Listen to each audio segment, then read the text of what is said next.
ऐसे शख्स के पास है जो एक कम उम्र में अच्छा तजुर्बा पा लिया है और हमारे सामने बैठे हुए हमारे बड़े भाई साहब पांडे जी। आइए उनसे बात करते हैं। उनके साथ थाने में कुछ अभद्रता की गई, परसों मामला था, उसमें अभद्रता की गई थाने में इंस्पेक्टर के द्वारा। क्या मामला था, उनसे बात करते हैं, उनसे पूछते हैं क्या उसके पूरा था। भाई साहब, आप हमारे चैनल में हार्दिक स्वागत और अभिनंदन है। सभी साथियों को मेरा नमस्कार, धन्यवाद। भाई साहब, क्या मामला था और आपके साथ अभद्रता की गई, आगे कुछ सुनवाई हुई या नहीं? अब सुनवाई तो इंस्पेक्टर ने आश्वासन दिया था, लेकिन अब करे हैं कि नहीं करे हैं ये तो वहाँ जाकर के ही मालूम चल पाएगा। लेकिन मुद्दा ये है कि अगर गौकशी के मामले में, गौकशी है संवेदनशील मामले में, जिसके लिए माननीय मुख्यमंत्री जी भी बहुत संवेदनशील हैं और गौ रक्षा अधिनियम कानून बनाकर 2020 में लागू भी कर दिया गया है संशोधन के साथ में, उसके बाद में भी अगर कोई आदमी इसकी शिकायत करता है तो लखनऊ की पुलिस, विशेष करके जानकी पुरम की पुलिस, वो वादी से ही सवाल जवाब करती है, शिकायतकर्ता से ही सवाल जवाब करती है और उसके ऊपर इतना दबाव बनाने का प्रयास होता है कि वो शिकायत अपनी करे ही ना, वहाँ से वापस लौट जाए। मेरा उनसे कहना था कि अगर शिकायत आपके सामने आई है 2 दिन के बछड़े को काटने की और गाय को काटने की संभावना व्यक्त करके कोई सामने आया है तो आप उसकी विवेचना कीजिए, जाँच कीजिए। आप सामान्य नागरिक को ही गाली गलौज करके भगाएंगे उसको। जब आप वहाँ गए तो इंस्पेक्टर साहब आपसे क्या बोले, क्या भद्रता में ऐसी क्या टिप्पणी बोली जिससे आपको नाराजगी हुई? इंस्पेक्टर साहब ने सबसे पहले ये पूछा क्या आपकी गाय है, बताइए। गौ रक्षा अगर मुख्यमंत्री जी कर रहे हैं तो क्या पूरे प्रदेश की गाय उनकी खरीदी हुई है? नहीं, ये हमारा नैतिक धर्म है। हम हिंदू हैं और गौ हमारी माता है, इसलिए उसकी रक्षा करना हमारा दायित्व है। तो गाय कहीं भी अगर उसके ऊपर कोई घटना होगी, संभावना होगी तो उसको बचाना, उसका संरक्षण करना, उसकी सेवा करना हमारा काम है। इस नाते हम लोग गए और वो पूछ रहे हैं क्या गाय आपकी है, क्या किसकी गाय है, गाय की रसीद लाइए, किसके पास रसीद है, किसने खरीदी गाय, इस तरीके का प्रश्न कर रहे हैं।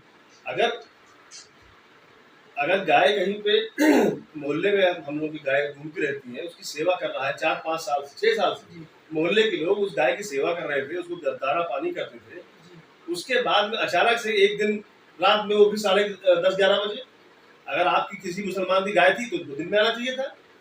5 साल तक किसी ने सुध नहीं ली उसकी। जब उसके 2 दिन का बच्चा हो गया, बछड़ा हुआ 2 दिन का था, उसको देख करके वो मुलायम गोश्त खाने के चक्कर में चले आए। अगर उनकी गाय 2 दिन में आना चाहिए था ना। लेकिन इंस्पेक्टर ने इस पर कोई कार्रवाई नहीं करी। 2 घंटे वहां बर्बाद किया पब्लिक का, हम लोगों का, सभी लोगों का। और उल्टा जवाब हम लोग से करते रहे, सवाल पूछते रहे और ये भी पूछ रहे हैं कि गौ आपने गाय पाली हो तो दूध के दिखाइए।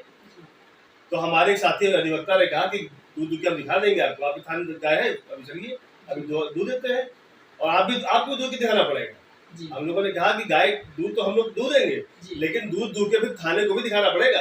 आखिर आप सरकार से क्या चाहते हैं, कि क्या कार्रवाई होगी? सरकार से हमारी ये मांग है कि ऐसे पुलिस के कर्मचारियों और अधिकारियों के ऊपर जो निरंकुश हो चुके हैं, उनके ऊपर लगाम लगनी चाहिए। उनका या तो टर्मिनेशन होना चाहिए, कम से कम सस्पेंशन तो होना ही चाहिए, ताकि उनको ये समझ आ जाए कि पब्लिक से किस तरीके का बर्ताव करना है।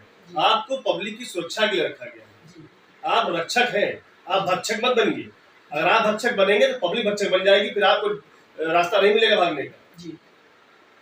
अभी मेरी भाई साहब से बात हुई और एक लास्ट क्वेश्चन भाई साहब से। भाई साहब, जिस तरह से देख रहे हैं कि भारतीय जनता पार्टी, माननीय मुख्यमंत्री जी आए दिन आदेश करते हैं कि गौ की रक्षा करो, गौ हमारी माता है, लेकिन उसके बावजूद कहीं ना कहीं गाय मारी जाती है। खेतों में देखो, कहीं चरने पहुंच गई तो कोई फावड़ा मार देता है, कोई कुछ मार देता है। इस पर क्या कहना है? देखिए, इस पर मेरा ये विचार है कि जो गाय है, जो लोग गाय खरीदते हैं, उनको अपनी गौ पालन उनका दायित्व है। जैसे मैं जानवर खरीदूंगा तो उसका चारा पानी मेरा दायित्व है। सिर्फ हमको ये नहीं करना चाहिए कि उसका दूध निकाला उसको छोड़ दिया। सिर्फ लाभ लेकर के अगर आप पशु को छोड़ देंगे तो वो निर्मम हत्या तो उसकी हो ही जाएगी, कहीं ना कहीं रोड में कट जाएगा, ट्रेन से कट जाएगा, नहीं तो कोई मार देगा, तो कसी हो जाएगी। तो जो लोग खरीदते हैं ये उनका पहला दायित्व है। दूसरा जो आवारा है या जिनका कोई पुरुषाहार नहीं, जिनका कोई माली मुकद्दम नहीं है, उसको सरकार, जैसे कि गौशाला व्यवस्था तो गवर्नमेंट ने कराई है, जगह इतनी सारी गौशालाएं बनाई गई हैं। हर गौशाला में इस तरह के पशुओं को ला करके रखा जा रहा है, वहाँ की व्यापक तरीके से सेवा भी होती है। तो मेरा नागरिकों से ये निवेदन है कि अगर उनको कहीं इस तरीके का पशु मिलता है जो किसी का नहीं है, मोहल्ले का नहीं है, उसका कोई वारिस नहीं मिल रहा है, तो उसको नगर निगम को फोन करें, संबंधित थाने को उसको अवगत कराएं और जो नियरेस्ट गौशाला हो उसको सूचना देकर के उस पशु को वहां पहुंचाने का काम करें, ताकि उसका जीवन सुरक्षित हो सके और भरण पोषण उसका नियमित रूप से हो सके। जिस तरह से भी आप लोगों ने देखा कि भाई साहब के साथ जो भी वार्ता हुई, भाई साहब ने अभी सब कुछ बताया है, और मैं सरकार से भी ये विनती करना चाहूँगा कि गौ की रक्षा के लिए नए कदम उठाए, ताकि और इन अधिकारियों के ऊपर ऐसी कार्रवाई करे कि उनको देखकर कोई दूसरा सिपाही या कोई दूसरा अधिकारी ऐसी हरकतें न कर सके। इसी के साथ जय हिंद।